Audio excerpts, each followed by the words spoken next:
How much ad lib can you do on a series? For a film, you have that director. Whoever the director is that director. Like Charles, he was the director for Lila and Eve. Shout out to Charles. He gave me that first. You feel me? Saying that good look.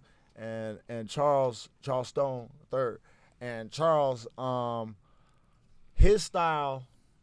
I liked his style because he got what he needed. Everything he needed is like, you know what I'm saying? Like, so because me personally, I really don't do like word perfect like that. I gotta do it how you feel me, how it feels natural. So but I can do word perfect. All right. So he'll get you like what they need, what they want, and then he'll be like, all right, do it how you would do it. Okay. Just do it how you would do it. Okay. And a lot of times they end up using that. Like, bruh, like if we talking about some of the greatest lines are mostly ad-libs, we're being honest. It's because you're hiring me for the expertise of that character. Yeah. That's what you're hiring me for. You're not hiring me to read the words.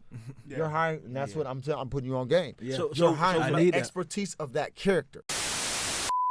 Yeah, they asked. Mouse has been on Raising Kanan. Thank you. He's been on Lila and Eve. He's on Your Honor. Your Honor.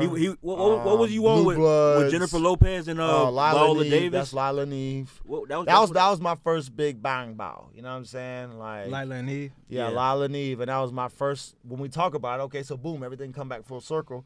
Like I told you, I was a child actor, then I got out of it and was doing sports, doing music and shit like that. When I got back into it, that was my first audition back acting again. That was my first audition. At first, they were like, it was an old agency that I'm not with now. Because I'm with UAA. That's the best representation. I'm with UAA. But anyways, the old agency I was with, they're like, man, we don't know if you're ready for like film and television. I told them that's part of what got me out of it. Because I didn't want to do like the Nickelodeon, Disney shit. Like I want to do some real shit. But Mouse, what was it like for you to work with Viola Davis and Jennifer Lopez? Like, what is that like? I mean, I learned a lot just from being thrown in there. Were you starstruck? No, hell no. That's why they fuck with me. That's why everybody fucks with me. Like, you feel me? Because I'm not, like even with Brian, you feel me? Brian Cranston, like, you know what I'm saying? To me, he's just as big as them. You feel me? Absolutely. And the first day on set at For Your Honor, like, they're like, oh yeah, Brian's here waiting for you, whatever.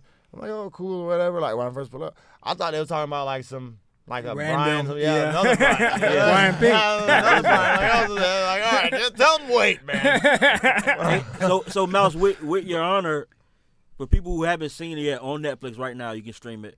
Yeah, what is that show about? Okay, this show, I'm gonna lock you in right now. I'm gonna hook you in, and like I said, stay tuned now.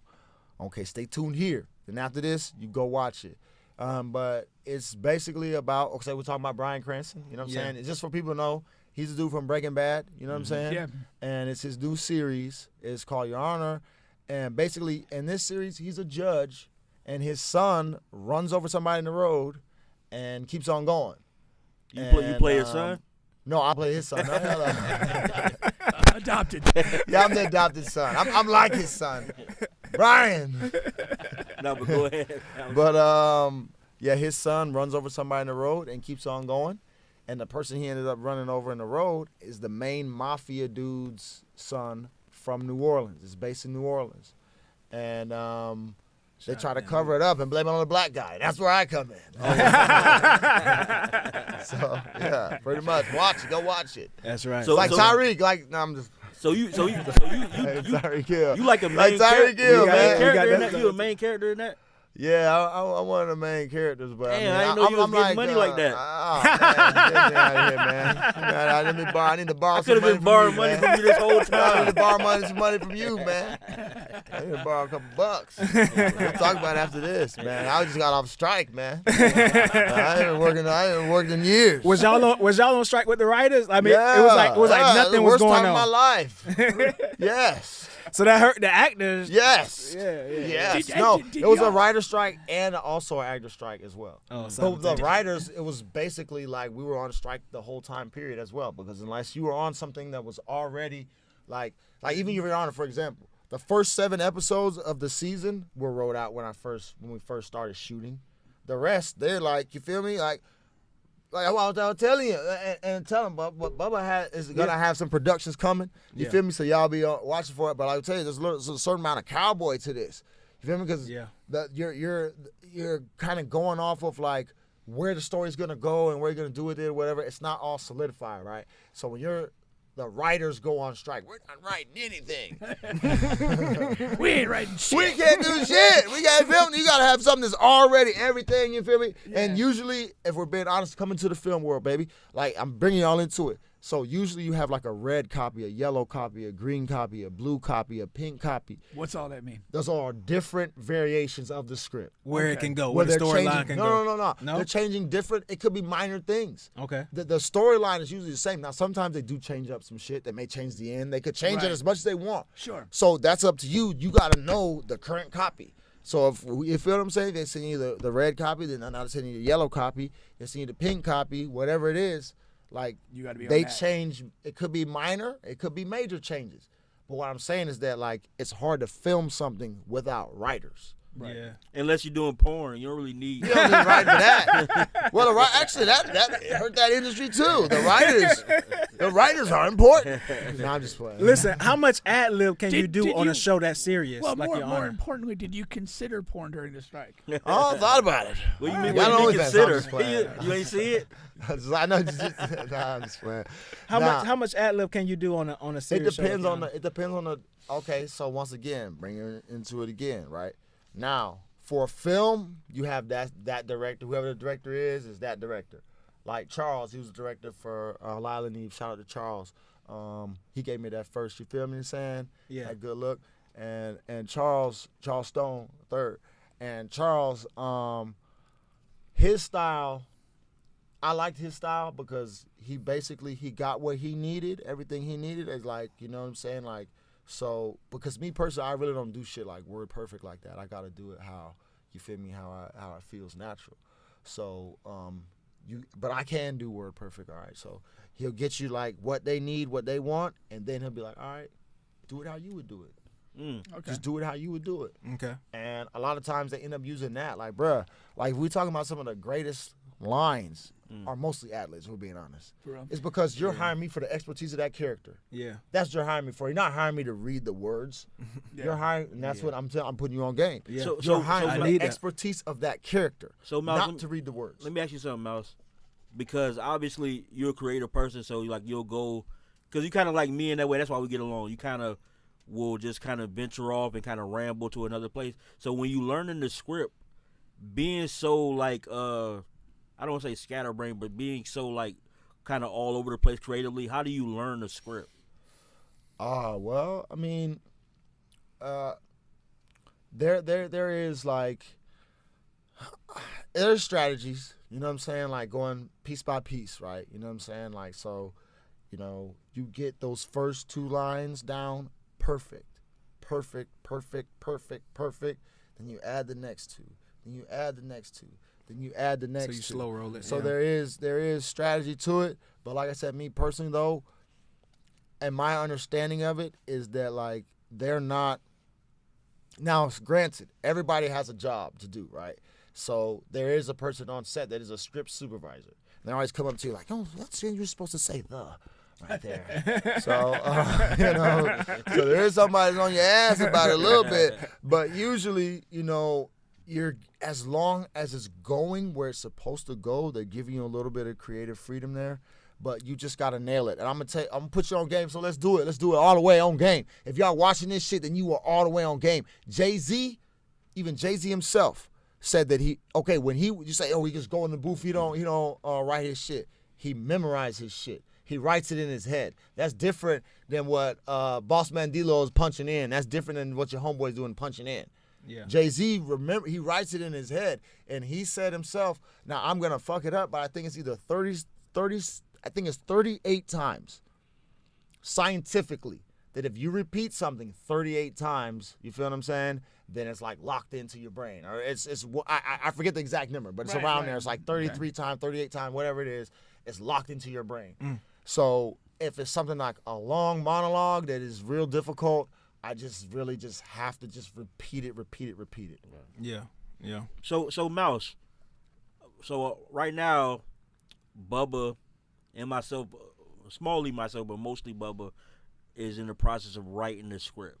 oh, that's exciting. right? So what It if felt condescending. No, because he already knows I'm about saying it. That's you know what why I'm he saying? said Like, it. it's cool. Like, I love it. But what advice would you give somebody who was attempting to write a script and then create a full like a project or work? First of all, just do it. Speed beats perfection every time. That's what I tell my girlfriend, man. You Hey, the coog. The coog. The coog. Does she agree or no? she makes like these weird noises and storms off. Oh, Shannon Sharp. Shannon play. Sharp. That's how we We joke. getting that, by the way. Oh yeah, But listen, nah, yeah, you bro, just that is like this. Honestly, just to help everyone, anyone that's motivated about this. Like, this is a cowboy industry, bro. No matter how organized this shit looks, you feel what I'm saying? This shit seems like it's like the Sistine Chapel, but like for some real, like, this industry is built off of people that just did it, that just wrote it out, wrote their story, and just write it. Well, not right now, because I want you to pay attention here. But write it right after this. Just start it. That's the key. And just keep going. Like, you can always adjust. Like, you know what I'm saying? Like, you can always adjust and, like, you know, maybe start with an outline first and then get the dialogue, whatever. There's technical things you can do, but you have to just do. Yeah. Pink is big on that, too. Yeah, big believer in that. Big believer in that. Yeah. and Mouse, speaking of doing it, Told you, we all brothers, baby. We speaking all of doing brothers. it, Mouse, do you have like any groupies? Like, why you bring up groupies? Oh man, nah, man. I'm focused on the work, baby. I'm focused on greatness. That's a I'm good focused on answer, greatness. man. I need that Hollywood. I need that Hollywood star, man. You must I got need somebody it. watching. We'll talk off air. I need that Hollywood star. I need a Hollywood star. That was a man. very polished answer.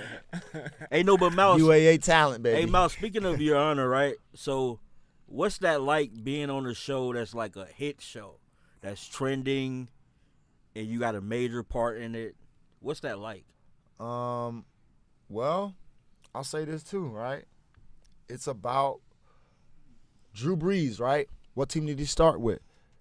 The San Diego. Dolphins? Okay, I'm gonna tell you. Chargers? No, the San Diego Chargers, Chargers. He yeah. started with the San Diego Chargers, and they got rid of him to draft Phillip Rivers. They really wanted right. Eli Manning, but Fertile Phil, as they call him. Got a shitload of kids. Well, he got like no, 15 I'm not kids. saying he wasn't good. He was a great quarterback. Oh, yeah, no, he was no, a great I'm- quarterback. I'm just saying he's You got a know, lot of yeah, kids. he does That have a lot of that kids. guy ain't They shitting blanks. need a show. Do they have a show? I don't know. They need a show. I need to reach out. But anyways, I'm going somewhere with this. I'm going Okay, somewhere. all right, sorry to right? interrupt. Drew, no. I want you in. I asked you. We brothers. We're here. All right. All right. So, Drew Brees with the Chargers, he was pretty good. He was all right. You know what I mean? But then when he got to the Saints, baby. Yeah. Ooh, baby, they went up. Won the Super Bowl and everything. They went to the Chargers. Phil Rivers ain't won the Super Bowl. No. Right? So, Your Honor, it's a Showtime show. And it was on Showtime. And, you know, we were the number one show on Showtime. I actually saw it on Showtime. Yeah. Good. Thank you, man. Thank you. Because a lot of people are late to the party. I did So- too. I mean, a lot of people are late to the party. Don't leave out white because people. we're brothers. So, but once it got on Netflix, Yeah. boy, I tell you. I mean, we were doing great on Showtime. Don't get me wrong. We're doing Yeah. great. But once it got on Netflix, it reached like a whole nother wider audience. And it just, you feel me, got to a whole nother level. So, yeah, I mean, it feels great. Can you break man. It feels great. Can you break any news? Is there another season coming? I can't break any news now, but Okay. just please keep demanding it. And that won't hurt. Okay. here's a Demand question. it. Here's what I question I have. Like, do you watch the show like ever when you're just at home, or have you kind of like already done with it? I go back and forth because I'm such like a artistic guy. Like a lot of people, a lot of guys don't watch themselves. Right. A lot of guys don't watch their stuff, and I got to the point to where I wasn't like like commercials and stuff like that. I kind of watch that shit. You know, even my son, he was in the commercials. Like, I don't care. Don't ask me about that. But So you're like on to the next. yeah, you got to be like that. But this one, Your Honor, like I watch everything else too. I watch everything else, guys. I watch everything I've been in. I appreciate it. I thank you guys for putting me in, and I watch it. But Your Honor was already such a good, like, before I knew I had the part and I was up for the part, that's when I started watching the show. And it was like such a good show that I'm like, damn, I hope I get this shit. You know what I'm saying? And I want to be a part of that. So I still, that show, I watched that shit. But honestly, I haven't watched it in a while. Okay. But I need to go back and, you know what I'm saying? Well, I keep watching it. Watch it after this. Watch it. Everyone, I watch it too, man. I watch it too. But hey, what was that call like when they say, hey, you got it? Those are the best calls. Those are the best calls. That's the good part about, like, shout out to Kai, my agent, Kai McCall. She's an amazing person, amazing talent agent. She was in the music industry first with Rockefeller and all this other shit, and now she's doing a thing on the film side. And, like, that's a cool position because pretty much every time she calls me, it could be one of those calls. Sometimes it's just like, yo, what's up, whatever, just or, you know, just checking in, tapping in, or, oh, I'm working on this, or we got that going. But, like, anytime it could be one of those. Once I know I have auditions out there, then I know that, like, when I see that phone ring, I'm like, This could be it. All right, come on, tell me something good.